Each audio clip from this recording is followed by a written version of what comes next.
আলহামদুলিল্লাহ ২ সন্তানের জননী হয়ে গেলাম। কিন্তু দ্বিতীয়বারের মতো মা হতে গিয়ে এটা বুঝলাম যে মা হওয়াটা ঠিক যতটা আনন্দের তার থেকে অনেক বেশি কষ্ট করতে হয়। তবুও একজন মা হওয়ার এই কষ্টের জার্নিতে হাঁটতে পিছু পা হন না। দ্বিতীয়বারের মতো মা হওয়ার এই যুদ্ধে আমাকে অনেক বেশি কষ্ট করতে হয়েছে। এদিকে আমার ডেলিভারি ডেট আর আমার হাজবেন্ডের হাতের এই অবস্থা, কিন্তু এই অবস্থাতেও সে সব সময় যতটুকু পেরেছে আমার পাশে থেকেছে। যারা আমার মতো সিজারিয়ান মায়েরা আছেন এবং দ্বিতীয় সন্তানের মা হতে চলেছেন বা হয়েছেন, তারা একমাত্র আমার কষ্টটা বুঝতে পারবেন। প্রথম সন্তানকে রেখে দ্বিতীয় সন্তানের জন্য ওটিতে যাওয়ার যে ভয়ঙ্কর মুহূর্তটা এবং মনের মধ্যে যে ভয়টা কাজ করে, সেটা অন্তত বুঝতে পারবেন। এই ভিডিও ক্লিপগুলো আমার ডেলিভারি ২-৩ দিন আগের। আমার বোন, আমার আম্মু, তারপর আমার আব্বু, আমার বোনের জামাই সবাই আমাদের বাসায় আসছিল এবং সবাই মিলে আমরা বসে বসে গল্প করছিলাম, আড্ডা দিচ্ছিলাম। তারপর অনেক রাত পর্যন্ত আমরা গল্প সল্প করে মা হওয়ার প্রস্তুতি নিচ্ছিলাম, মানে হসপিটাল যাওয়ার জন্য ব্যাগ রেডি করছিলাম। আলহামদুলিল্লাহ আমার জীবনে এই খুশির মুহূর্তটা ২ বার এসেছে। প্রতিটা মেয়েকে আল্লাহ তাআলা মা হওয়ার তৌফিক দান করুক।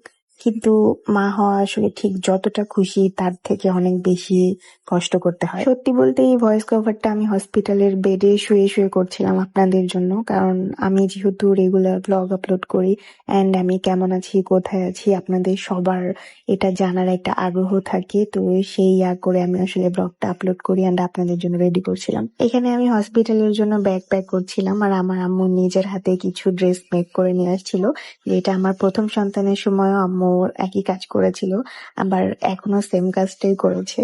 এদিকে ব্যাগ প্যাক করা শেষ করে রাতে যখন বিছানায় ঘুমাতে যাই অ্যান্ড পরের দিন আমাদেরকে হসপিটালের উদ্দেশ্যে রওনা দিতে হবে, ঠিক সেই মুহূর্তে আজান বাবু দেখেন আমার হাতটা টিপে দিচ্ছিল।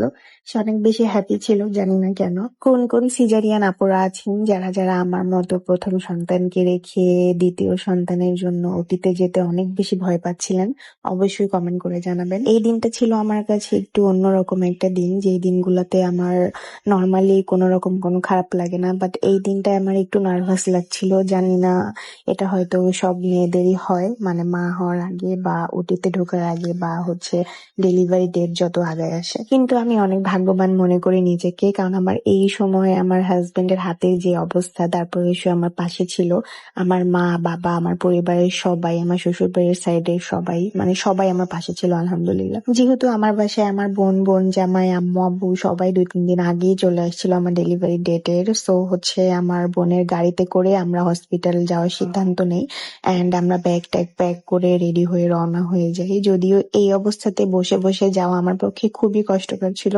আমি তো আপনাদের ভাইয়াকে এই অবস্থাতে অনেক বেশি বিরক্ত করেছি, যদিও তার হাতের অবস্থা ভালো ছিল না, তারপরেও সে আলহামদুলিল্লাহ কোনো কিছুতেই বিরক্ত হয়নি। এমনিতে নর্মাল দিনগুলোতে আমি কখনো গাড়িতে উঠলে বা বাসে উঠলে কখনো বমি করি না, বাট এই দিনগুলায় আমি প্রেগনেন্সি টাইমে যতবার গাড়িতে উঠেছি ততবার আমার বমি বমি ভাব হয়েছে বা খারাপ লাগা কাজ করেছে।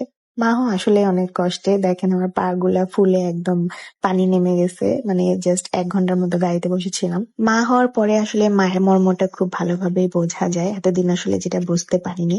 আমরা ২ যমজ বোন কিন্তু সি সেকশনেই হয়েছি, তো অনেক বছর আগের কথা, তখন সি সেকশন কিন্তু ওইভাবে চালু ছিল না।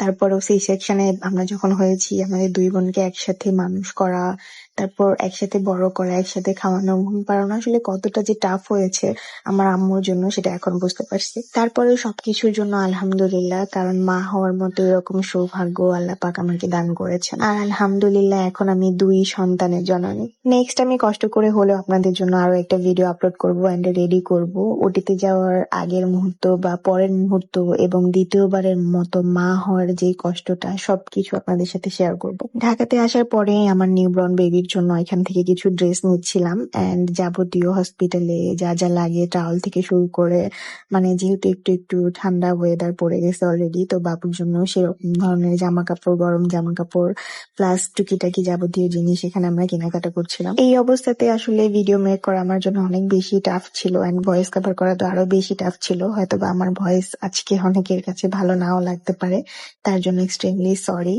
যাই হোক, কেনাকাটা শেষ করে আমরা এখানে বিল টিল পে করে দেন হসপিটালে অ্যাডমিট হয়ে যাই। অ্যান্ড নেক্সট ভিডিওতে আমি অবশ্যই আমার এই লং জার্নি অ্যান্ড কষ্টের জার্নিটা শেয়ার করব, যদিও এটা যতটা কষ্টের ঠিক ততটাই আনন্দের ছিল। যাই হোক, সব থেকে শেষে আমি আপনাদের কাছ থেকে আমার ২ সন্তানের জন্য দোয়া এবং ভালোবাসা চাই। আপনারা সবাই আমাদের জন্য দোয়া করবেন যেন এভাবেই আমরা আমাদের সন্তানদের মানুষ করতে পারি, অনেক ভালো মানুষের মতো মানুষ করতে পারি। তো আজকের ভিডিও এই পর্যন্তই শেষ করছি। দেখা হয়ে যাবে সবার সাথে নেক্সট কোনো ভিডিওতে, অ্যান্ড সেই ভিডিওতে আমি আমার প্রেগন্যান্সি ফুল জার্নি অ্যান্ড হসপিটালের পুরো জার্নিটা আপনাদের সাথে শেয়ার করব। ততক্ষণ পর্যন্ত সবাই ভালো থাকবেন, সুস্থ থাকবেন। আল্লাহ হাফিজ।